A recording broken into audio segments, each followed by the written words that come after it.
Als die Nachricht kam, das hat mich wirklich und uns alle extrem gefreut.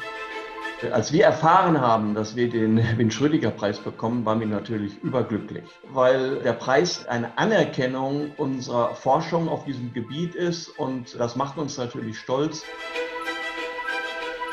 Zusammen mit meinem Kollegen Ralf Erdmann saßen wir irgendwann zusammen und haben über unsere Forschung geredet und dann kam irgendwann die Idee auf, ja, was wir hier anschauen, das spielt ja eine Rolle für Parasiten. Es gibt eben diese Familie von Parasiten, nennen sich Trypanosomen, die erzeugen eine Reihe von verschiedenen Erkrankungen. Die afrikanische Schlafkrankheit, die eben in Afrika auftritt, es wird übertragen durch einen Stich der Tsetse-Fliege.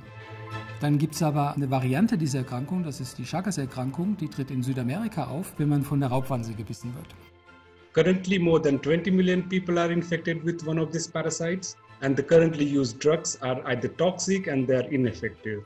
Therefore, there was an urgent need to develop new drugs and to find new drug targets. The basic idea of the project was to find a molecule that would kill Trypanosoma parasites by interfering with their metabolism.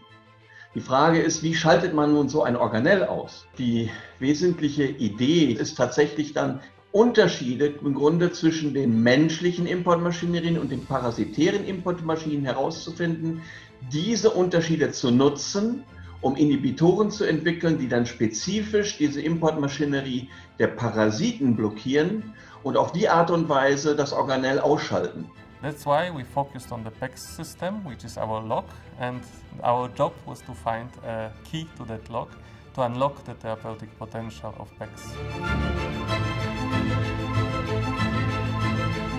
Generell in der Wissenschaft, sie kommt dann weiter, sie macht Durchbrüche, wenn sie interdisziplinär ist. Aber in der Wirkstoffforschung ist es einfach essentiell. Jeder ist für sich Experte in dem, was er kann oder sie kann, aber keiner kann das eben vom Anfang bis zum Ende machen. Und es geht nur interdisziplinär. We wanted to develop a new medicine, and such a project goes like a plant.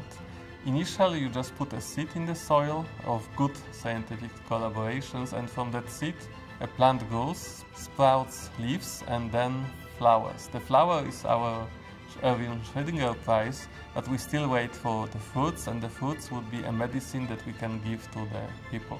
We are very happy that this plant actually finally bloomed.